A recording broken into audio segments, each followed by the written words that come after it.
আমি এখানে গরম গরম চায়ের জন্য জল বসিয়ে দিলাম গ্যাসেতে। জলটা গরম হতে দেব আমি একটু।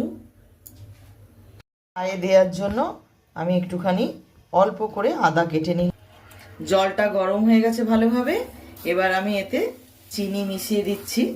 যদিও চা বানানোটা সবাই পারেন, তাও আমি আমার মতো করে একটু দেখালাম করে। 4 চামচের মতো আমি এতে চিনি দিয়ে দিলাম। এবার আমি আদাটাকে একটু গ্রেট করে নিচ্ছি। আদাটা গ্রেট করে আমি জলের মধ্যে মিশিয়ে দিলাম। আমি এতে চা পাতা মিশিয়ে দেবো 4 চামচের মতো।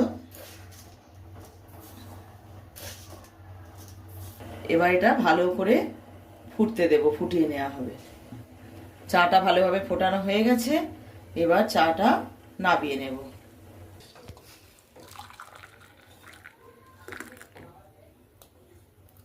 অনেকে দুধটা মিশিয়ে দিয়ে তারপরে নামান, কিন্তু এতে চাটা খারাপ হয়ে যায়, চায়ের টেস্টারটা নষ্ট হয়ে যায়। নামিয়ে নিয়ে এতে দুধটা অ্যাড করা উচিত।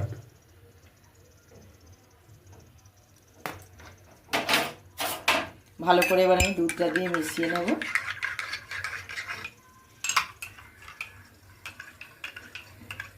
এটা আরেকটু দুধ অ্যাড করতে হবে।